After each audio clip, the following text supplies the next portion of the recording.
আর আওয়াজ দিয়ে বলেন আল্লাহ।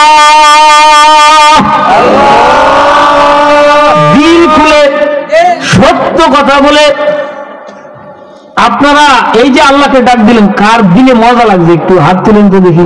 যার দিলে মজা লাগছে মিথ্যা বলবেন না, হাত নামান, তাহলে বুঝা গেল সবার দিলে আল্লাহর মহব্বত আছে।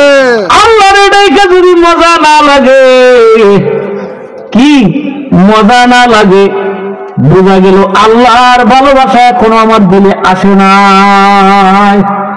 যে বান্দা আল্লাহর ডাক দিয়ে তার দিলে মজা রাখতে হবে, কথা কোন ঠিক কিনা? এই জন্য আল্লাহর শুকরিয়া বেশি বেশি করতে হবে।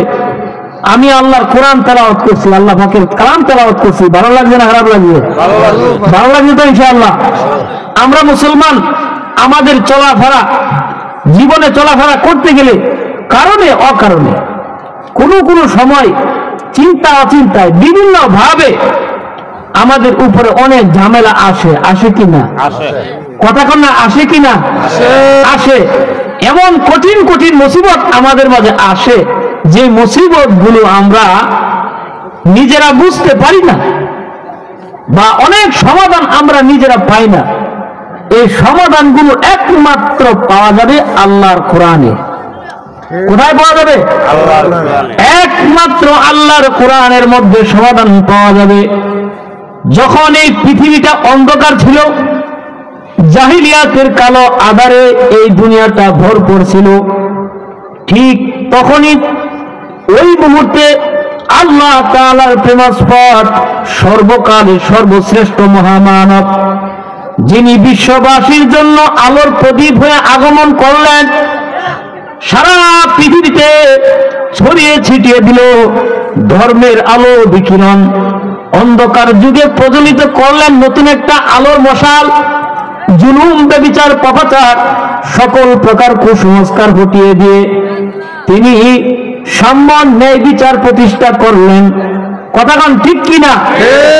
সারা পৃথিবীর মানুষের দিলের মধ্যে অনেক খানিকটা জায়গা তিনি করে নিয়েছেন, যার উপরে নাজিল হলো মহাগ্রন্থ আল কোরআন। তিনি কে? আওয়াজ দিয়ে বলেন তিনি কে? হযরত মুহাম্মদুর রাসূলুল্লাহ সাল্লাল্লাহু আলাইহি ওয়াসাল্লাম।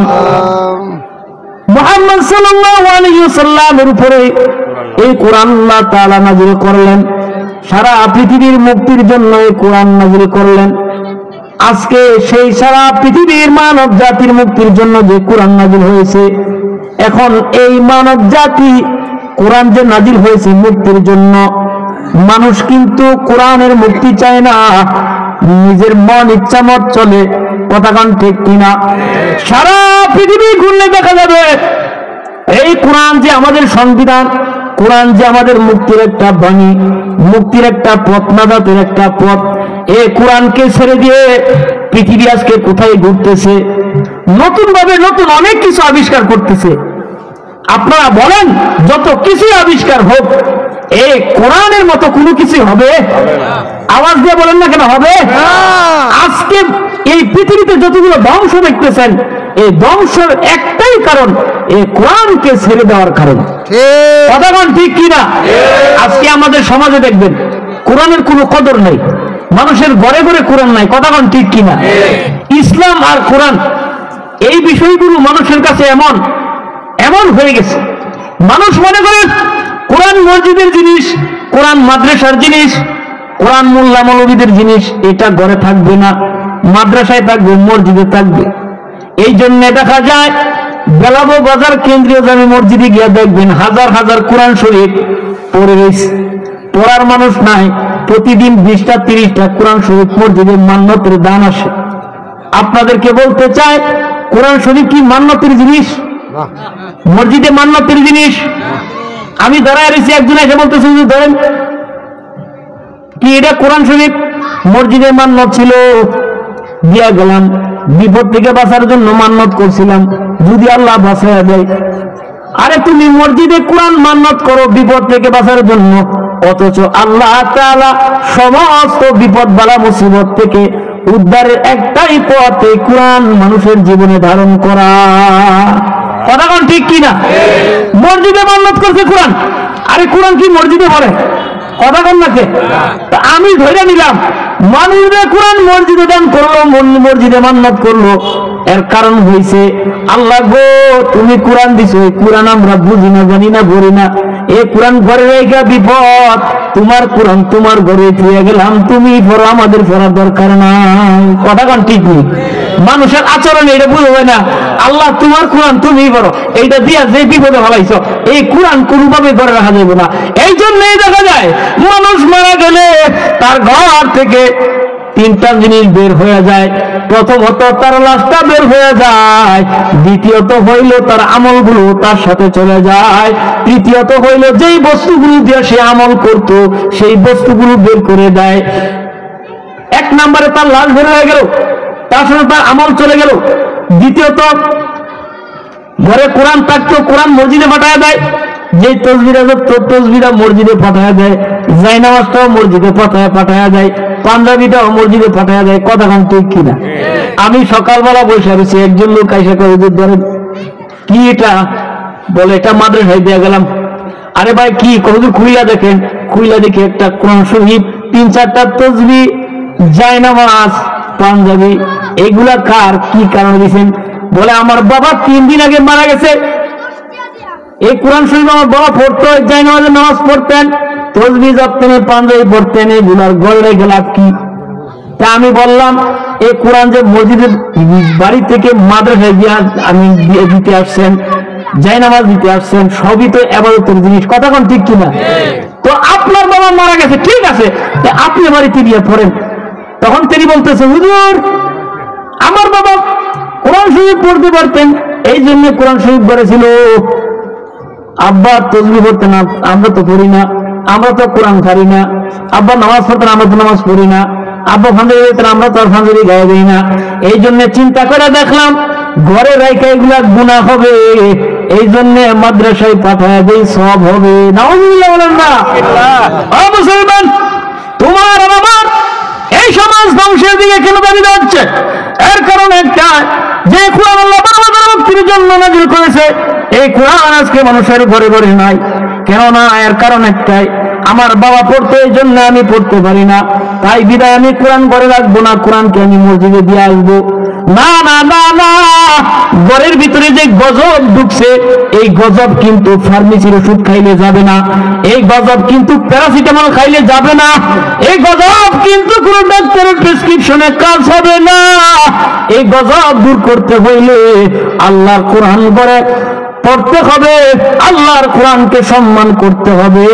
তোমার বাবা যেমন করতো তোমারও তেমন করতে হবে। কথা কোন ঠিক কিনা? আজকে মানুষের ঘরে এত গজব কেন, এত আযাব কেন?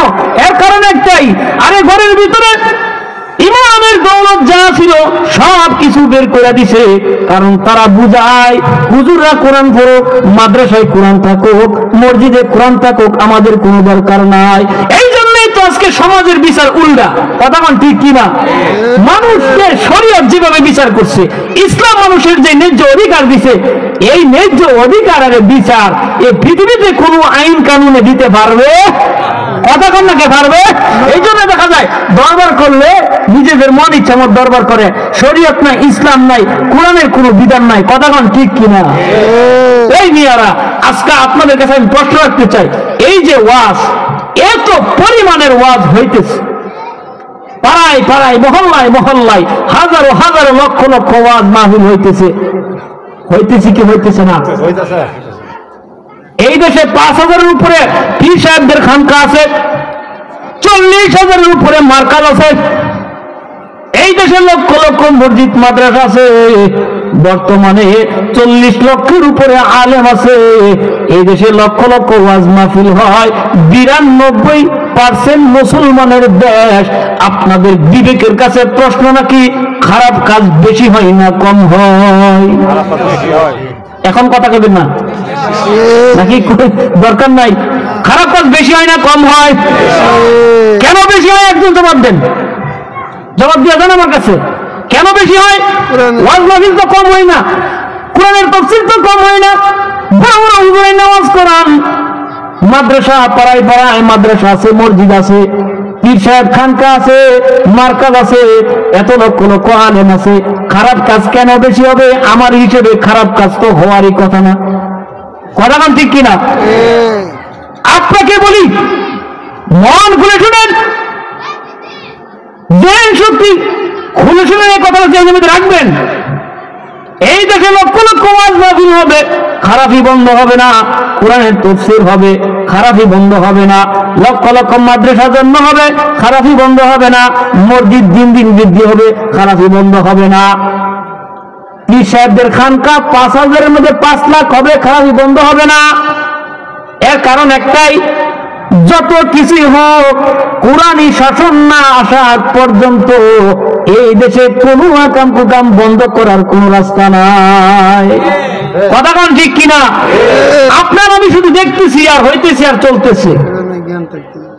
সমাজের বিচারের মধ্যে, দরবারের মধ্যে গেলে যদি কোন হুজুররা বলে ভাই বিচারটা শরীয়তের মতে করেন, হাদিসের মধ্যে এরকম ভাবে আসছে, নবীজি এরকম ভাবে বিচার করছে, তখনই কোন যে হাউ করে কথা বলে যে হুজুররা কোরআন হাদিস নিয়ে আইছে না, কোরআন হাদিস দিয়ে সমাজ চলে না। কথা কোন ঠিক কিনা?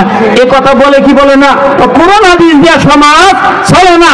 কোরআন কোরআন কইলো না, কোরআন হাদিস লয়ে যাও, তোমার কোরআন দিয়ে সমাজ চলবে না। কথা কোন ঠিক কিনা? এ কথা বলে কিনা? আপনাদেরকে একটা ঘটনা শোনা যায়। মুসলমান যে কারণে কোরআন মানে না, মুসলমান যে কারণে শরীয়তের বিধান মানে না, ঠিক সেই কারণে ইহুদি খ্রিস্টানরাও মানে না। ডক্টর শহীদুল্লাহ খান এই বাংলাদেশের একজন বড় ডক্টর ছিলেন। আজ থেকে ৩০ বছর আগের কথা। রেডিও সাক্ষাৎকারে তো তাকে জিজ্ঞেস করলো, আপনার জীবনে ঘটে যাওয়া একটা ঘটনা আপনি আমাদেরকে শোনান। তিনি বললেন, আমি আমেরিকার অক্সফোর্ড লাইব্রেরিতে ঢুকলাম, পৃথিবীর মধ্যে সবচেয়ে বড় লাইব্রেরি, ওই লাইব্রেরির মধ্যে আমি ঢুকলাম। ঢোকার পর যখন দেখতেছি ওই লাইব্রেরির মধ্যে এমন কোন ধর্ম নাই, বর্ণনা যে ধর্মীয় কিতাব ওই লাইব্রেরির মধ্যে পাওয়া যায় না, সমস্ত গ্রন্থকার ওই লাইব্রেরির মধ্যে পাওয়া যায়। আমি দেখতেছি কিতাবের তাকগুলো, বইয়ের তাকগুলো একটা আরেকটার সাথে লাগানো আছে, একটা আরেকটার সাথে জমানো আছে। আমি দেখতেছি আর ঘুরতেছি। আমি এরকম ভাবে ঘুরতে ঘুরতে হঠাৎ করে চোখ পড়ে গেল ওই যে কিতাবের সেলের একবারে সবার উপরে, ওইখানে দেখা যায় কিতাব কেমন জানি একটা কাপড় দিয়ে পেছানো, একটা কি জানি দেখা যায়। আমি লাইব্রেরিম্যানকে জিজ্ঞেস করলাম, হে লাইব্রেরিম্যান, ওই যে উপরে একটা কাপড় পেছানো দেখা যায়, এটা কি?